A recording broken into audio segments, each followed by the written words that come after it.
Facebook အသုံးပြုသူတိုင်းအနေနဲ့ကိုယ့်ရဲ့ Facebook အကောင့်ကိုတခြားသူတွေအလွယ်တကူခိုးယူလို့မရအောင်ဖွင့်ထားပေးရမယ့် setting လေးတစ်ခုအကြောင်းကိုသိပြီးကြပြီလား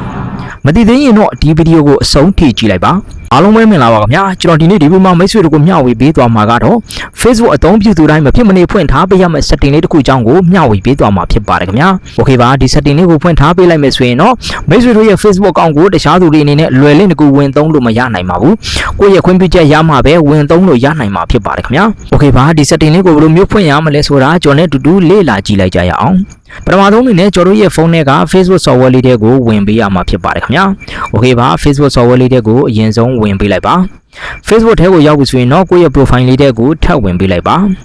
Okay ပါ profile ထဲကိုရောက်ပြီဆိုရင်တော့ကျွန်တော် screen ကိုပေါ်ကိုဆွဲတင်ပြီးတော့ဒီမှာရှိတဲ့ကျွန်တော် setting and privacy လေးတွေကိုထပ်ဝင်ပေးရမှာဖြစ်ပါတယ်ခင်ဗျာ Okay ပါဒီမှာပြထားတဲ့ setting and privacy လေးတွေကိုထပ်ဝင်ပေးလိုက်ပါsetting and privacy တွေကိုရောက်ပြီဆိုရင်တော့ကျွန်တော်အပေါ်ဆုံးမှာရှိတဲ့ကျွန်တော် setting လေးတွေကိုထပ်ဝင်ပေးရမှာဖြစ်ပါတယ်ခင်ဗျာ Okay ပါ setting လေးတွေကိုထပ်ဝင်ပေးလိုက်ပါ setting တွေကိုရောက်ပြီဆိုရင်တော့ကျွန်တော်ဒီအပေါ်မှာရှိတဲ့အပြာရောင်စာတန်းလေးနဲ့ Simon in account center ဆိုတဲ့ကျွန်တော်စာတန်းလေးကိုနှိပ်ပြီးတော့ထပ်ဝင်ပေးရမှာဖြစ်ပါတယ်ခင်ဗျာ Okay ပါ Simon in account center ကိုနှိပ်ပြီးတော့ထပ်ဝင်ပေးလိုက်ပါဒါဆိုရင်တော့ကျွန်တော်အနေနဲ့ဒီ account setting ရဲ့အပေါ်ဆုံးမှာရှိတဲ့ password and security ဆိုတဲ့ setting လေးတွေကိုကျွန်တော်အနေနဲ့ထပ်ဝင်ပေးရမှာဖြစ်ပါတယ်ဆိုတော့ password and security ဆိုတဲ့ setting လေးတွေကိုထပ်ဝင်ပေးလိုက်ပါခင်ဗျာ Okay ပါဒီထဲကိုရောက်ပြီဆိုရင်တော့ကျွန်တော်ဝင်ရမယ့် setting လေးကတော့ security check ရဲ့ကျွန်တော် setting လေးထဲမှာရှိတဲ့ login အလားဆိုတဲ့ကျွန်တော် setting လေးပဲဖြစ်ပါတယ်ခင်ဗျာ Okay ပါကျွန်တော်အနေနဲ့ဖွင့်ရမယ့် setting လေးတွေကိုဝင်ပေးလိုက်ပါOkay ပါ login အလားတဲ့ကိုရောက်ပြီဆိုရင်တော့ကျွန်တော်က Facebook ကိုဖွင့်မှာဖြစ်တဲ့အတွက်ဒီပေါ်မှာရှိတဲ့ Facebook ကိုနှိပ်လိုက်ပါခင်ဗျာ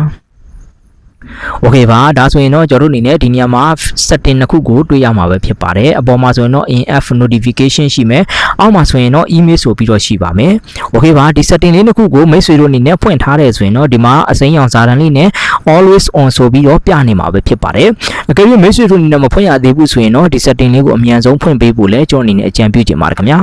Okay ပါဒီ setting လေးတစ်ခုကိုဖွင့်ထားလိုက်မယ်ဆိုရင်တော့ကျွန်တော်အပေါ်မှာရှိတဲ့ in-app notification ကိုဖွင့်ထားမယ်ဆိုရင်တော့ကျွန်တော်ရဲ့ Facebook account ကိုတခြားသူတွေကဘယ်လိုနေရာမျိုးကနေပြီးတော့ဘယ်လိုမျိုး device တွေနဲ့ log in ဝင်တယ်လဲဆိုတာကိုကျွန်တော်အနေနဲ့ Facebook account ရဲ့ notification bar မှာပြလာမှာပဲဖြစ်ပါတယ်ဒီလိုမျိုးပြလာတဲ့အခါကိုအနေနဲ့ဒီခွင့်ပြုချက်ကိုအနေနဲ့ yes or no ပေးမှာဒါတခြားသူတွေအနေနဲ့ကိုယ့်ရဲ့ Facebook account ကို log in ဝင်လို့ရမှာပဲဖြစ်ပါတယ်ဆိုတော့နောက်တစ်ခုအနေနဲ့လည်းဒီ email မှာလည်း always on ဆိုပြီးတော့ဖြစ်နေမယ်ဆိုရင်တော့တခြားသူတွေအနေနဲ့ကိုယ့်ရဲ့ Facebook account ကိုဘယ်နေရာကနေပဲဘယ်လိုမျိုး log in ဝင်ကျွန်တော်တို့ရဲ့ email account ထဲမှာကျွန်တော်တို့စာလေးတွေကြာလာမှာပဲဖြစ်ပါတယ်ဆိုတော့ကိုအနေနဲ့ဒီစာတန်းလေးတွေကိုနှိပ်ပြီးတော့ကိုအနေနဲ့ yes or no ပေးမှာဒါတခြားသူတွေအနေနဲ့ကိုယ့်ရဲ့ Facebook account ကို log in ဝင်လို့ရမှာပဲဖြစ်ပါတယ်ခင်ဗျာ Okay ပါမိတ်ဆွေတို့အနေနဲ့ဒီ setting လေးတစ်ခုကိုဖွင့်ထားလိုက်မယ်ဆိုရင်တော့ကိုယ့်ရဲ့ Facebook account ကိုတခြားသူတွေဘယ်လိုမျိုးပဲ log in ဝင်ကိုအနေနဲ့ခွင့်ပြုချက်ပေးမှာပဲတခြားသူတွေအနေနဲ့ log in ဝင်လို့ရနိုင်မှာပဲဖြစ်ပါတယ်ခင်ဗျာ Okay ပါမိတ်ဆွေတို့အနေနဲ့ဒီ setting လေးတစ်ခုကိုမဖွင့်ရသေးဘူးဆိုရင်လည်းအခုချက်ချင်းပဲဖွင့်လိုက်ဖို့ကျွန်တော်အနေနဲ့အကြံပြုချင်ပါတယ်ခင်ဗျာ Okay ပါဒီဗီဒီယိုလေးမှာမျှဝေပေးခဲ့တဲ့ထဲမှာနားမလည်တာမရှင်းနေတာတွေရှိရင်လည်းဒီဗီဒီယိုလေးရဲ့ comment box မှာဝင်ရောက်မေးမြန်းအကြံပြုနိုင်ပါတယ်ခင်ဗျာအားလုံးပဲအဆင်ပြေကြပါစေခင်ဗျာ